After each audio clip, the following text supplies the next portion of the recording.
Ya, Assalamualaikum warahmatullahi wabarakatuh. Perkenalkan, nama saya Muhammad Fikri Amrullah dengan NIM 18.19114 dari Prodi Teknik Industri Fakultas Teknologi Industri Universitas Ahmad Dahlan. Kita di sini pada kesempatan kali ini saya akan membuat review secara lisan tentang eh, pelajaran mata kuliah kemuhammadiyahan ini. Yang pertama, sebelumnya kita akan menjelaskan apa Muhammadiyah itu secara etimologis, ideologis, dan secara historis.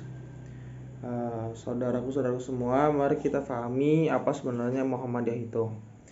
Muhammadiyah secara etimologis adalah pengikut Nabi Muhammad karena berasal dari kata Muhammad dan kata Yah yang berarti pengikut Nabi Muhammad. Kenapa dimaksudkan memberi kata gerakan atau organisasi sebagai Muhammadiyah? Karena ditujukan bahwa kita sebagai pengikut Nabi Muhammad dapat meneladani suri tauladan kita dan mencontoh dari segi perilaku, perkataan, dan perbuatan. Terus ada beberapa sebab mengapa Kiai Haji Ahmad Dahlan memberi nama gerakannya Muhammadiyah, bukan Dahlaniyah. Di sini ada beberapa faktor kenapa Kiai Haji Ahmad Dahlan memberi nama gerakannya sebagai Muhammadiyah. Yang pertama, karena beliau ingin menyebarkan pengajaran Nabi Muhammad kepada penduduk-penduduk Bumi Putra. Yang keduanya, karena beliau tidak ingin kelak di kemudian hari warga Muhammadiyah mengkultuskan dirinya atau Kiai Haji Ahmad Dahlan. Jadi ketika mungkin beliau Kiai Haji Ahmad Dahlan wafat, beliau tidak ingin para warga Muhammadiyah menyembah-nyembah kuburannya. Yang kedua, tidak ingin kelak di kemudian hari warga Muhammadiyah bersikap taklid buta kepada pandangan, pikiran, dan pendapatnya beliau. Terus yang kelima, sementara Muhammadiyah secara ideologis sendiri adalah keyakinan, cita-cita, dan perjuangan Muhammadiyah sebagai gerakan Islam dalam mewujudkan masyarakat Islam yang sebenar-benarnya. Sedangkan pengertian Muhammadiyah secara historis adalah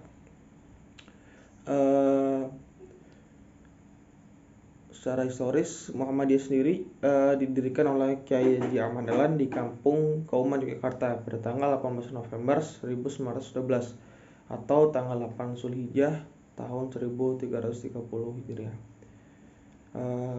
Kenapa sih dibangun Muhammadiyah?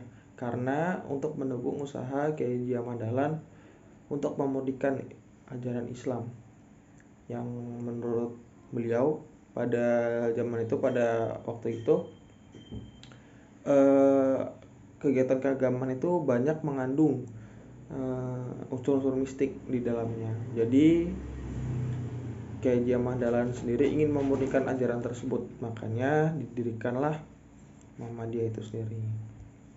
Lanjut pada pembahasan kedua, kita akan menjelaskan tentang historisitas Muhammadiyah atau sebab-sebab yang mendorong lahirnya Muhammadiyah serta visi dan misi Muhammadiyah. Yang pertama, Muhammadiyah juga merupakan satu gerakan Islam karena didorong oleh beberapa sebab. Yang pertama, karena kondisi sendiri objektif masyarakat pada saat itu, karena baik secara sosial keagamaan, terus sosial pendidikan, secara sosial ekonomi, dan sosial politik. Dan dengan dilandasi oleh Al-Quran surat Al-Imran ayat 104 yang berbunyi, dan hendaklah ada di antara kamu segolongan umat yang menyeru kepada kebajikan, menyeru kepada yang ma'ruf dan mencegah dari yang mungkar. Merekalah orang-orang yang beruntung. Didasari dengan ayat Al-Imran tersebut, maka pada tanggal 18 November 1912 atau tanggal 8 Zulhijjah 1330 Hijriah, tepatnya di Kampung Kauman, Yogyakarta, Muhammadiyah secara resmi dibentuk atau dibuat. Tokoh utama pendiri Muhammadiyah sendiri adalah Kiai Haji Ahmad Dahlan, yang pada saat pendirian Muhammadiyah pada saat itu dibantu oleh beberapa anak-anak muda di Kauman. Antara lain itu abdi dalam yang mengabdi pada keraton. Selanjutnya dalam perkembangannya sehingga saat ini Muhammadiyah sudah dipimpin oleh 15 orang tokoh. Jadi sejak awal kepemimpinan dari Kiai Haji Ahmad Dahlan hingga Muhammadiyah pada tahun ini, Muhammadiyah sendiri sudah berganti 15 tokoh untuk ketua umumnya. Dimulai dari Kiai Haji Ahmad Dahlan, terus ada dilanjutkan Kiai Haji Ibrahim, Kiai Haji Hisam, Kiai Haji Mas Mansur, Ki Bagus Hadikusumo, Buya R. Sultan Mansur, Kiai Haji Muhammad Yunus, Kiai Haji Ahmad Badawi, Kiai Haji Fakih Usman, Kiai Haji A.R. Harudin, Kiai Haji Ahmad Asar Bashir, Profesor Dr. Haji Amin Rais, Profesor Dr. Haji Ahmad Syafi Ma'arif, Profesor Dr. Kiai Haji Din Samsudin, dan sekarang ini diketuai oleh Profesor Dr. Kiai Haji Haidar Nasir. Bahkan di antara tokoh-tokoh Muhammadiyah yang sudah mengabdi kepada Muhammadiyah, ada beberapa yang diberikan gelar pahlawan nasional oleh pemerintahan Republik Indonesia. Antara lain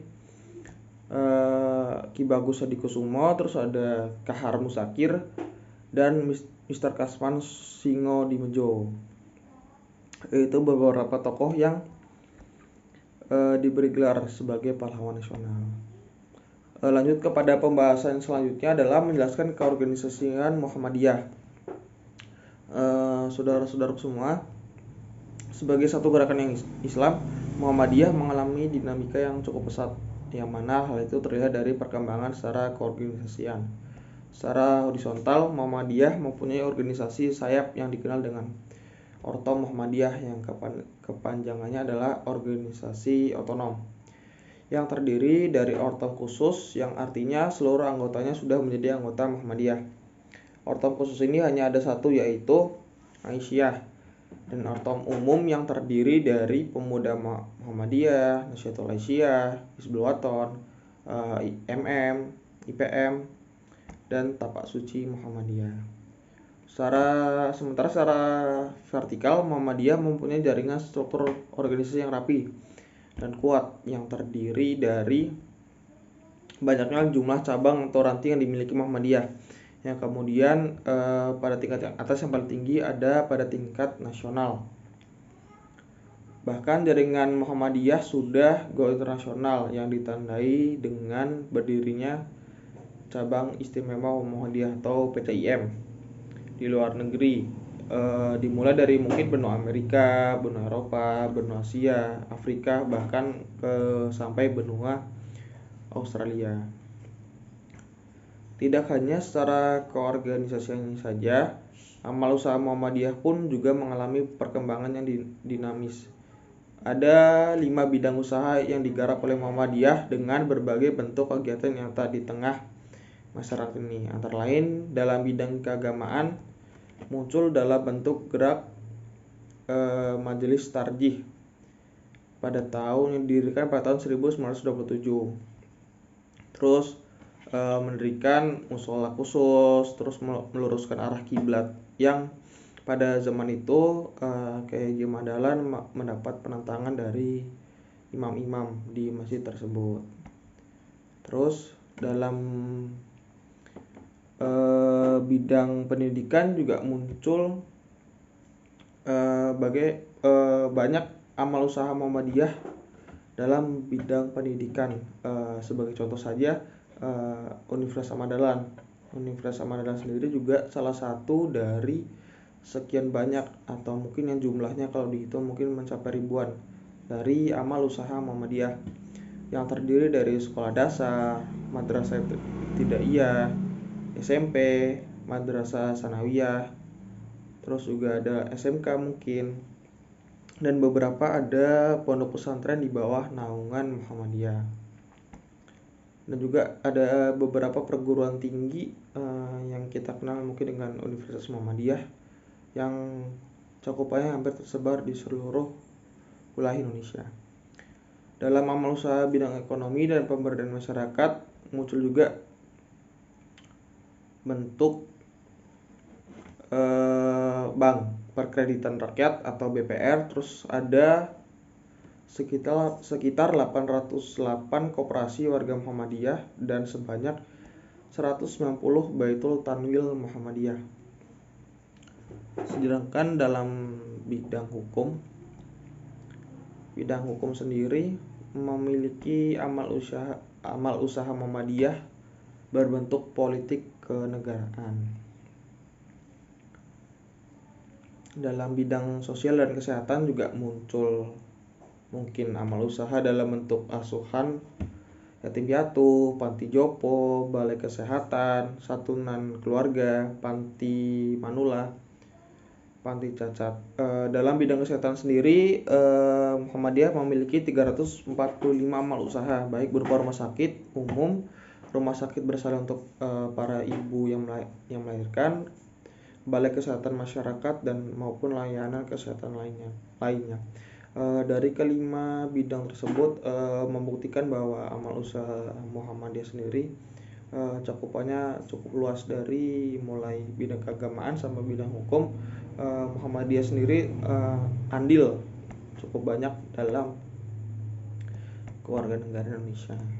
Lanjut pada pembahasan yang selanjutnya, kita akan membahas tentang ideologi Muhammadiyah. Sebagai salah satu gerakan Islam, Muhammadiyah mempunyai watak atau karakter yang melekat. Ada beberapa referensi yang dapat digunakan untuk mengetahui ideologi Muhammadiyah, antara lain ADART atau Anggaran Dasar Rumah Tangga Muhammadiyah. Pada kesempatan kali ini saya akan menjelaskan salah satunya, yaitu MKCHM, yang memiliki kepanjangan matan keyakinan dan cita-cita hidup Muhammadiyah. MKCHM sendiri pada dasarnya adalah hasil atau upaya untuk memperbaharui kembali Muhammadiyah secara ideologis setelah berjalan selama 50 tahun sejak kelahirannya. MKCHM sendiri dirumuskan karena adanya beberapa faktor penyebab, seperti pada zaman itu perkembangan Islam sendiri cukup pesat. Pada 50 tahun Muhammadiyah berdiri, baik secara horizontal ataupun secara vertikal, ranting-ranting Muhammadiyah di berbagai pelosok Nusantara mulai bermunculan, dan tumbuhnya pesatnya amal usaha Muhammadiyah di bidang pendidikan dan juga kesehatan. Yang kedua adalah lahirnya Orde Baru yang menggantikan Orde Lama. Yang ketiga, terjadinya perubahan sosial akibat modernisasi yang ada di masyarakat, yang membawa perubahan sikap hidup di tengah masyarakat yang menjadi pemikiran pendek dan merubah gaya hidup masyarakat pada waktu itu. Yang keempat, Muhammadiyah juga merasa perlu untuk melakukan rumusan atau gagasan pokok pikiran dari Kyai Haji Ahmad Dahlan dalam satu rumusan yang formal, yaitu yang dapat dijadikan pegangan umum sebagai warga Muhammadiyah dalam bermuhammadiyah. Dari perumusan MKCHM sendiri diawali dari Biro Ideologi Hitoh yang disajikan pada Mu'amar Muhammadiyah ke-37 di Yogyakarta, yang selanjutnya disahkan dalam forum tertinggi Muhammadiyah, yaitu di Muktamar ke-41 di Surakarta pada waktu itu. Lanjut ke pembahasan selanjutnya, isi MKCHM sendiri sebagai pembaruan tajdid ideologi Muhammadiyah terdiri dari 5 butir pernyataan. Kelima butir pernyataan tersebut kemudian dikelompokkan menjadi 3 bidang, yaitu bidang pertama, bidang yang berisi pokok-pokok pernyataan yang bersifat ideologis yang terdiri dari 2 butir teks, yaitu butir teks pertama, Muhammadiyah adalah gerakan Islam dan dakwah amar ma'ruf nahi munkar, berakidah sesuai dengan Islam dan bersumber pada Al-Quran dan As-Sunnah. Akidah Muhammadiyah adalah berakidah Islam atau tauhidullah. Fungsi akidah bagi Muhammadiyah adalah sebagai sumber yang menentukan bentuk keyakinan dan cita-cita hidupnya. Muhammadiyah sendiri bercita-cita dan bekerja untuk terwujudnya masyarakat Islam yang sebenar-benarnya, untuk melaksanakan fungsi dan misi manusia sebagai hamba dan khalifah Allah di muka bumi. Berdasarkan teks butir pertama ini dapat dipahami bahwa Muhammadiyah mempunyai cita-cita dan tujuan dalam gerakannya, yaitu bekerja untuk terwujudnya masyarakat Islam yang sebenar-benarnya. Jadi Muhammadiyah tidak punya pikiran untuk mendirikan negara Islam sama sekali. Masyarakat Islam yang sebenar-benarnya adalah masyarakat yang selalu melandaskan segala aspek kehidupan pada nilai-nilai keislaman sehingga selalu berada dalam keridhaan Allah SWT. Masyarakat yang keyakinannya terbebas dari berbagai penyakit akidah berupa kemusyrikan, tahayul, dan khurafat atau yang bisa disingkat sebagai TBC adalah penyakit sekularisme, pluralisme, dan liberalisme. Masyarakat yang praktek peribadatannya terbebas dari praktek-praktek ritual bid'ah yang tidak diajarkan oleh Rasulullah SAW. Bunyi butir teks kedua adalah Muhammadiyah berkeyakinan bahwa Islam adalah agama Allah yang diwahyukan kepada para rasulnya, sejak Nabi Adam, Nuh, Ibrahim, Musa, dan Isa, dan seterusnya sampai kepada Nabi penutup Muhammad SAW, sebagai hidayah dan rahmat Allah kepada umat manusia sepanjang masa dan menjamin kesejahteraan hidup material dan spiritual, duniawi dan ukhrawi. Pembahasan selanjutnya adalah agama dalam pandangan Muhammadiyah dipahami sebagai diisyaratkan Allah dengan perantaranya nabi-nabinya berupa perintah-perintah, larangan-larangan, serta petunjuk untuk kebaikan manusia di dunia dan di akhirat. Sedangkan agama Islam sendiri dipahami sebagai apa yang diturunkan oleh Allah di dalam Al-Quran yang tersebut dalam sunnah yang sahih berupa perintah-perintah, larangan-larangan, dan petunjuk-petunjuk untuk kebaikan manusia di dunia dan di akhirat. Jadi dalam keyakinan Muhammadiyah, agama dalam arti umum dimaksud dengan agama Islam secara khusus adalah risalah dan syariat yang hanya termuat di dalam Al-Quran dan As-Sunnah. Oleh karena itu, agar kita dapat memahami dan mengetahui tentang matan atau isi ajaran Islam, maka harus banyak-banyak membaca, mengaji, dan mengkaji atau menelaah dan memahami isi kandungan Al-Quran dan As-Sunnah. Muhammadiyah juga berkeyakinan bahwa agama Islam yang diturunkan Allah SWT kepada Nabi Muhammad merupakan hidayah dan sekaligus rahmatan lil alamin bagi seluruh manusia. Oleh karena itu, dalam keyakinan Muhammadiyah, Islam adalah agama yang mengajarkan kasih sayang dan kedamaian dan mendapatkan ketentraman hidup. Islam tidak mengajarkan kekerasan dan teror kepada umatnya. Jika di dalam Al-Quran ada ayat-ayat yang menjelaskan tentang perintah membunuh, hal itu hanya berlaku di arena dan medan peperangan. Jika di luar area peperangan, Islam sangat melarang keras pembunuhan. Siapa yang membunuh seseorang tanpa alasan yang dibenarkan, maka ia ibaratnya telah membunuh semua manusia. Jadi Islam adalah agama yang ajarannya lebih menekankan sikap kasih dan sayang terhadap sesama dan juga terhadap alam serta lingkungan.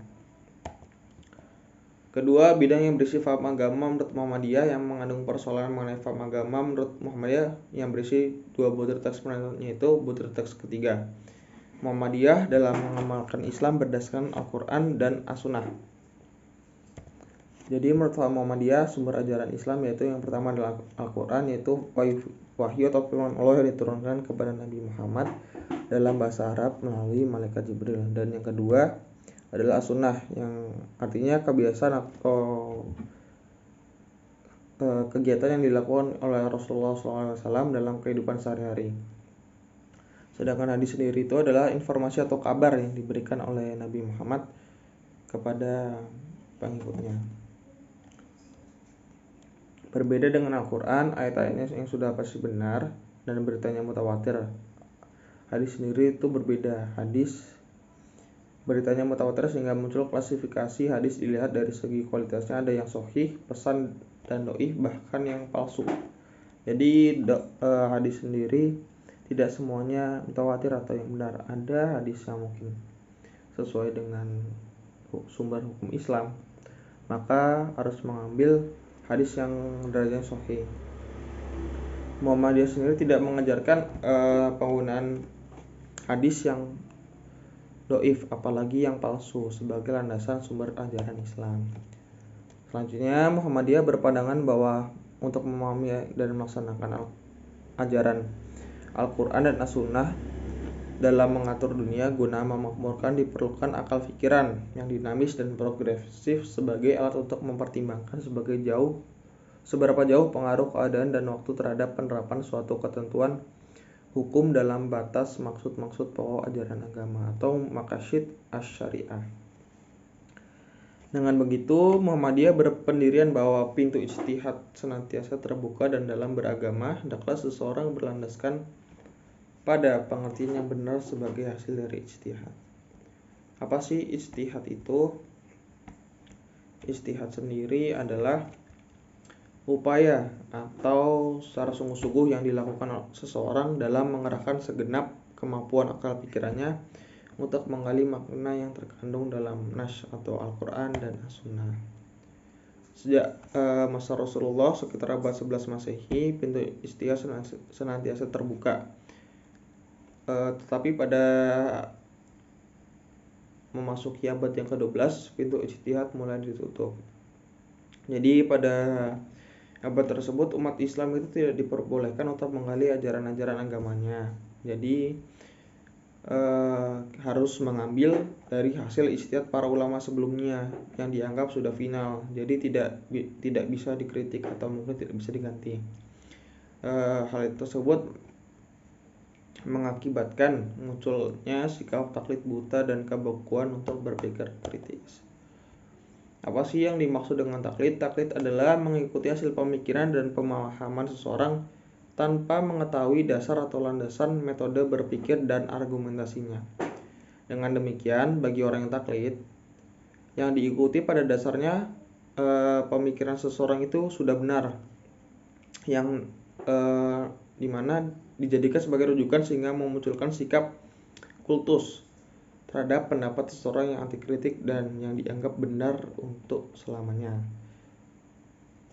Bagi Muhammadiyah sendiri, jika seseorang tidak mampu berijtihad, maka hendaknya tidak taklid, tapi ittiba. Ittiba sendiri adalah mengikuti hasil pemahaman seseorang dengan mengetahui sumber atau dasar argumentasinya. Ittiba sendiri adalah lawan dari taklid sendiri. Dari taklid itu tadi kan kita mengikuti seseorang tanpa mengetahui argumentasinya, sedangkan ittiba sendiri adalah kita mengikuti seseorang tapi kita mengetahui argumentasi atau alasan yang jelas. Dalam menetapkan tuntunan yang berhubungan dengan masalah agama, baik bagi kehidupan perorangan atau bagi kehidupan gerakan.